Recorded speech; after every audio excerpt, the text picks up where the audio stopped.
जय हिंद, वंदे मातरम। Welcome back to our YouTube channel. Friends, एक शब्द जिसका मैं हमेशा से जिक्र करता रहा हूं और मैंने आपको कितनी बार बोला है कि भारत के अंदर जितनी समस्याएं हैं उनका 99% ये इसी समस्या के अंदर से निकल करके आता है, या मैं कहूं कि ये सभी समस्याओं की जननी है, जिसका नाम है भ्रष्टाचार, करप्शन। देखिए, एक मामला निकल करके सामने आया था, आप जानते होंगे 2025 में, जिसमें जस्टिस वर्मा के ऊपर एक वीडियो निकल करके आई थी उनके घर से, जहां पर बोरियों में भरे हुए कुछ जले हुए नोट्स मिले थे।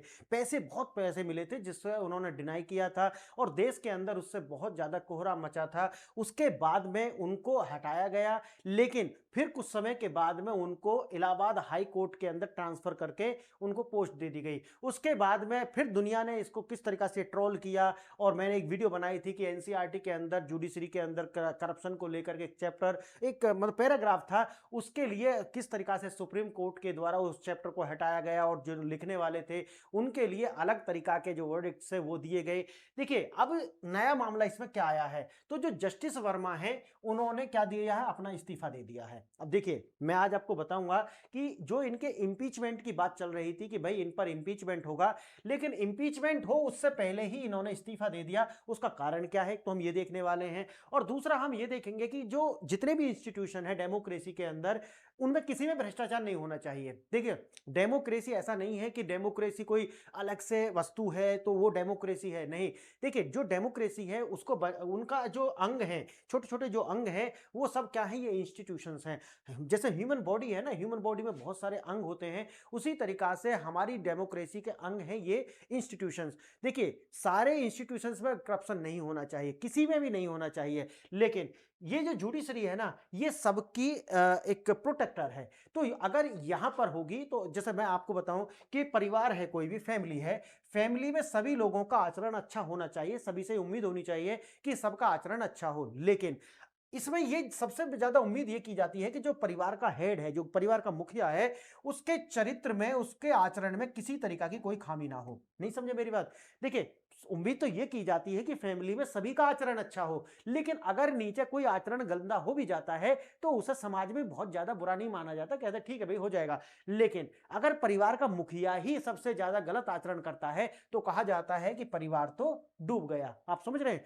इसी तरीका से जब हमारी जुडिशरी के अंदर ही करप्शन होता है तो उसे एज ए मुखिया की तरह हमें देखना चाहिए कि परिवार का सबसे बड़ा सदस्य है, अगर यही भ्रष्ट है, अगर इसी ने करप्शन किया है, तो अब इसका कोई भी रखवाला नहीं है। तो मैं जुडिशरी को उसी तरीका से देखूंगा कि अब अगर जुडिशरी करप्ट है तो आप समझिए कि देश का रखवाला फिर कौन है, या फिर कहिए कि डेमोक्रेसी का रखवाला फिर कौन है। तो ये कंप्रोमाइज नहीं होने चाहिए। अगर ये कंप्रोमाइज है तो फिर भाई क्या होगा भारत का, या भारत की डेमोक्रेसी का, उसका आप अंदाजा लगा सकते हैं। अब देखिए, होता क्या है, गंभीर आरोप थे और जांच की प्रक्रिया हुई। आवाज से जले हुए नोट मिले थे, ये सब आप जानते हैं, क्योंकि पिछले लगभग 6 से 8 महीने से ये न्यूज में है। जस्टिस वर्मा के सरकारी आवाज से जले हुए नोट मिले और बोरियों में भरे हुए नोट थे, उनकी एफआईआर हुई और फिर उनको हटाया गया।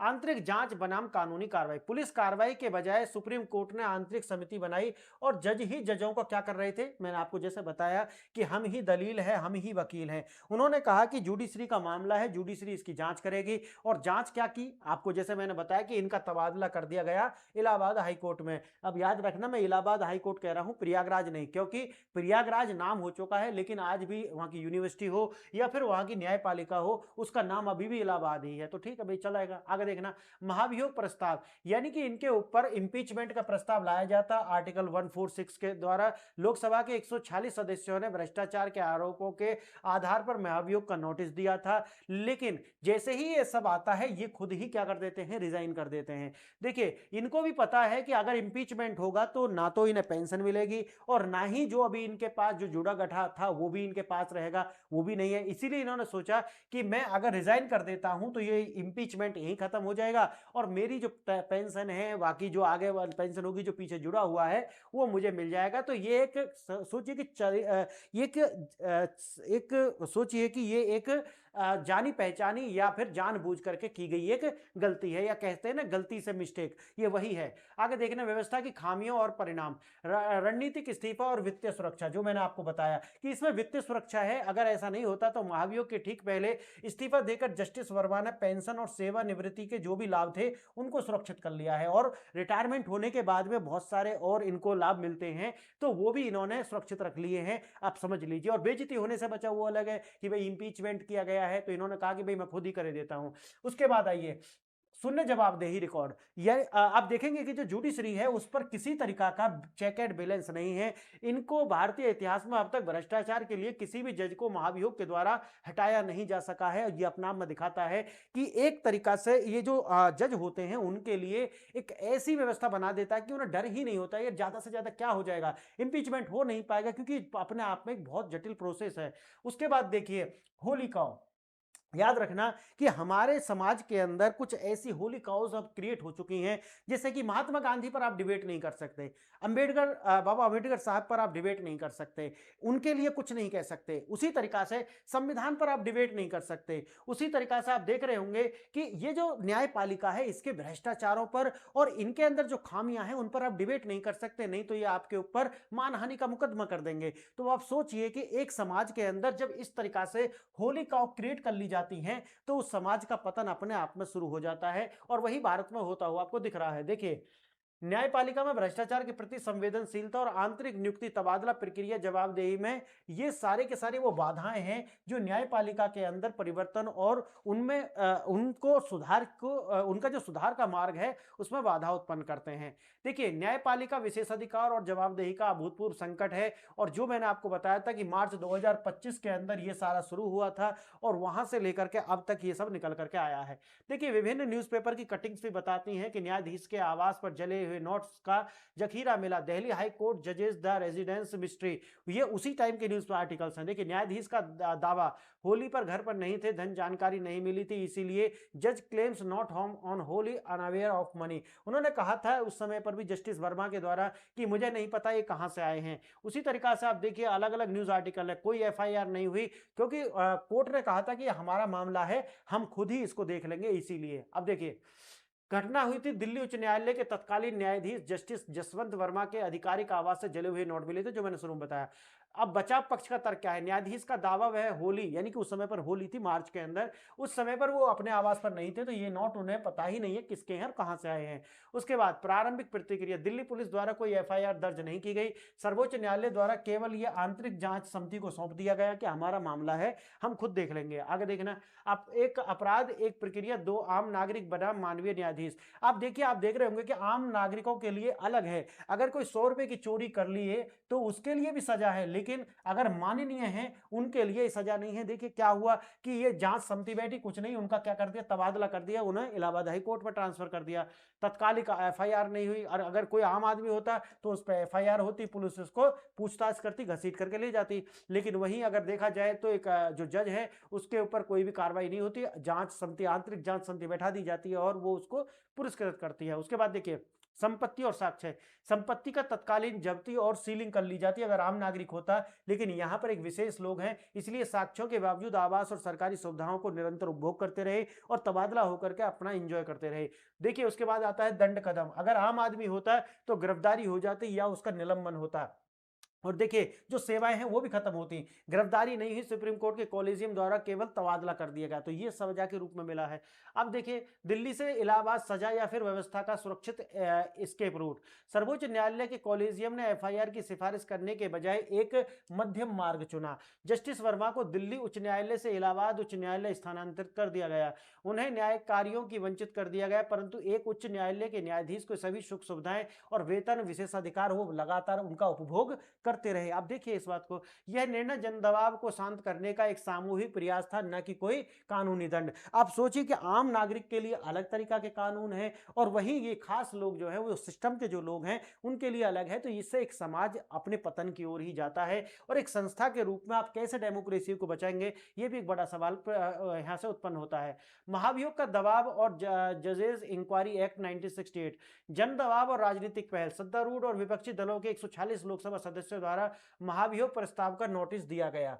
अध्यक्ष की स्वीकृति हो गई। लोकसभा अध्यक्ष ओम बिरला द्वारा प्रस्ताव को औपचारिक रूप से मंजूर कर लिया गया है। वैधानिक समिति का गठन, जजेस इंक्वायरी एक्ट 1968 के तहत आरोपियों की जांच हेतु 3 सदस्यीय न्यायिक समिति गठित की गई। अब इन्हें लगने लगा कि देखिए अब आ गया है समय, इसीलिए जो इनको ये था कि भाई अगर मैं इंपीचमेंट से हटता हूं तो जो सुख सुविधाएं वो तो जाएंगी जाएंगी, मेरे जो वेतन भत्ते हैं वो भी खत्म हो जाएंगे, आगे पेंशन भी नहीं मिलेगी। तो इसीलिए इन्होंने क्या करा, क्या इन्होंने खुद ही रिजाइन कर दिया। अब इम्पीचमेंट कहां से चलेगा? भारत के इतिहास में आज तक किसी भी न्यायाधीश पर महाभियोग की पूरी तरह सफल नहीं हुआ है। उदाहरण के लिए जस्टिस रामास्वामी का मामला जो राजनीतिक अहयोग के कारण ही गिर गया था। तो सोचिए, संसद के भीतर संवैधानिक टकराव और लोकसभा बनाम राज्यसभा। लोकसभा की तस्वीर कार्रवाई, अध्यक्ष ओम बिरला द्वारा 140 सांसदों के प्रस्ताव को तुरंत स्वीकार कर लिया गया। राज्यसभा, तत्कालिक सभापति जगदीप धनखड़ इस प्रक्रिया को अपने नियंत्रण में रखना चाहते थे। समानांतर रूप से विरोधी सांसदों ने इन्हें प्रस्ताव दिया था। तो अपने आप में पॉलिटिकल एजेंडा ऐसा होता है कि किसी भी जज के आज तक के इस इम्पीचमेंट से हटाया नहीं गया, क्योंकि कुछ उसके पक्ष में होते हैं और कुछ उसके विपक्ष में होते हैं। अब देखिए, एक ही सदन में प्रस्ताव मंजूर हो सकता था। लोकसभा की मंजूरी के कारण राज्यसभा के उपसभापति को अपना प्रस्ताव खारिज करना पड़ा। इस टकराव और सरकार को अस्थिर करने के प्रयास के बाद जगदीप धनखड़ पर भारी दबाव पड़ा, जिसके परिणाम स्वरूप अंततः उन्हें भी पद से इस्तीफा देना पड़ा था। आप जानते हैं उपराष्ट्रपति थे। इस्तीफे का मास्टर स्ट्रोक और पोस्ट रिटायरमेंट सुविधा की सुरक्षा, मैंने जो आपको शुरू में बता दिया कि अगर इनका इंपीचमेंट होता तो वो सारी छीन ली जाती, इसलिए इन्होंने सोचा कि मैं इस्तीफा दे देता हूं जिससे ये सब कुछ सुरक्षित रह सके। सबसे बड़ा लाभ, यदि महाभियोग सफल होता तो पद छीनने के साथ साथ ही पेंशन लाभ समाप्त हो जाते। इस्तीफा ने यह सुनिश्चित किया है कि जांच अधूरी रहे और वह आजीवन टैक्स के पैसे से पेंशन और ये सुख सुविधाएं प्राप्त करते रहें। देखिए, होली काउ सिंड्रोम जो मैंने अभी आपको बता दिया कि भारत में न्यायपालिका एक होली काउ है। ऐसा माना जाता है कि उनकी अवमानना नहीं हो सकती, उन पर डिबेट नहीं हो सकती, नहीं तो वो कंटेम्प्ट ऑफ कोर्ट का केस आपके ऊपर चला देंगे।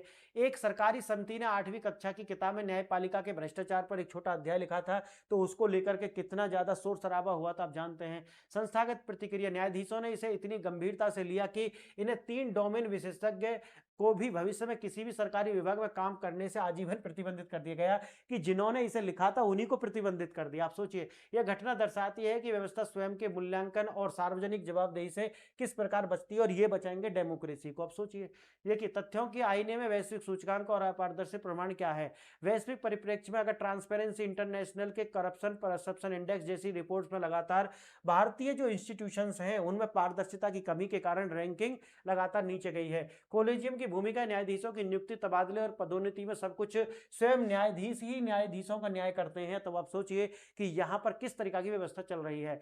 जब पूरी व्यवस्था इंटरनल है तो जांच भी इंटरनल होती है, और इस अपारदर्शी व्यवस्था के कारण बाहरी एजेंसियां जिसमें सीबीआई हो या पुलिस हो, एनआईए, कोई भी जिस तरीका की व्यवस्था है वो हस्तक्षेप लगभग असंभव हो जाता है, जिससे पारदर्शिता की कमी आती है और करप्शन के चांस बहुत ज्यादा बढ़ जाते हैं। साहित्यिक संघ ने भ्रष्टाचार सूक्ष्म होकर भी भगवान हो गया।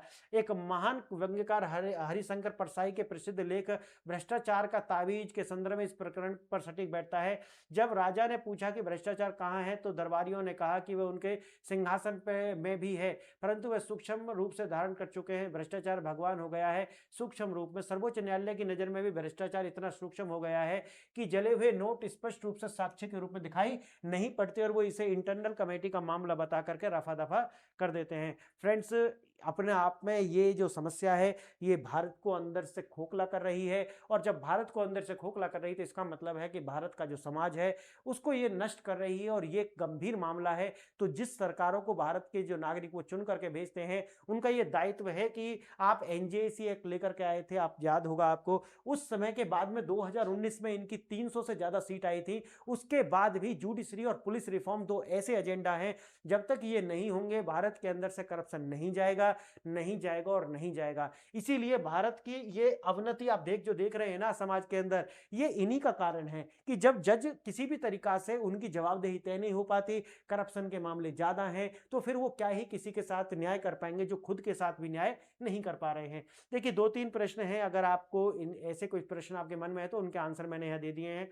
क्या रिटायरमेंट या इस्तीफे के बाद भी किसी जज पर भ्रष्टाचार का मुकदमा चल सकता है? सिद्धांतिक रूप से हाँ बिल्कुल चल सकता है, क्योंकि रिटायरमेंट के बाद में वे काम नागरिक होते हैं और prevention of the corruption act के तहत कार्रवाई हो सकती है। परंतु के वीरास्वामी केस 1991 के अनुसार किसी भी सेवारत या सेवानिवृत्त उच्च न्यायालय के सर्वोच्च न्यायालय के न्यायाधीश पर एफआईआर करने से पहले भारत के मुख्य न्यायाधीश की पूर्व अनुमति लेनी होगी। तो बात वही पे इंटरनल मामले में आ गई। ये आपको यूपीएससी में फायदा दे सकता है। प्रश्न आगे देखना, जजेज इंक्वायरी एक्ट 1968 की 3 सदस्य समिति में कौन शामिल होता है?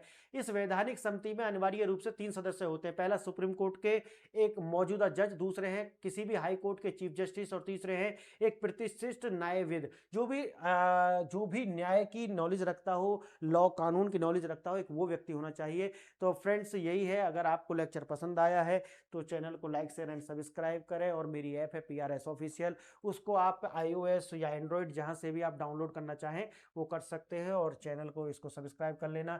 PDF और नए अपडेट्स के लिए आप मेरा टेलीग्राम चैनल और व्हाट्सएप चैनल दोनों को सब्सक्राइब कर सकते हैं। फ्रेंड्स, आपने वीडियो देखा इसके लिए बहुत बहुत धन्यवाद। जय हिंद।